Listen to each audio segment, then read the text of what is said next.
may piplex lang ko sa inyo, ipapakita lang ko sa inyo guys. Itong electric fan na to ay umuusok. So sinaksak ko sa tester natin guys. Yung tester natin. Sa 1, may power siya. So ang lakas ng power niya, no? Yan. Tapos pagdating ng 2, wala siya. 1 meron. 2 wala. Pag 3, ayan. No? Malakas yung ilaw niya. So shorted na to. Pag ganito, no? Ayan, no? 1, 2, 3. So wala.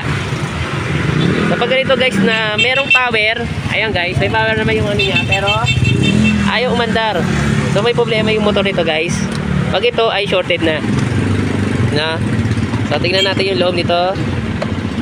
Kung ano nangyari. So baklasin ko lang. So yun. So yun yung nangyari sa kanya. Puro siya tape. So yun guys, yung electrical tape, kita nyo, natatanggal yung pinaka-tape niya. No, kaya hindi ako gumagamit ng electrical tape dito sa electric fan kasi nga mabilis siyang mawalan ng dikit, no? So yun guys, ang papalitan natin dito, motor na. Ayun, no, sunog na siya. No, umusok na. Kita nyo yan guys, yung motor na yan. So yun yung itim na yan, yan ay sira na. So palitan natin ng bagong motor to. So meron naman tayong ganyang motor. Same lang yan. So balikan ko kayo at palitan natin to. So yun guys, ito na yung bago. Ayan. So may makikita yung color coding dyan kung sakali may bibiling kayong motor. May ganyan.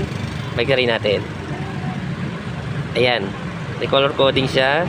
Yung white ay 1. Yung black yung 2. Tapos 3 yung red. Green yung linya. Tapos yung capacitor ay yellow. No? So yan yung itsura ng bago natin. So ikabit muna natin to guys. At babalikan ko kayo. Guys, nailagay na natin tong motor na yan. So kita nyo guys, pinalitan natin itong motor na to. Ito, motor niya, pati yung capacitor pinalitan ko na. Saka ito kasi sira na rin, no? Ano magkano motor?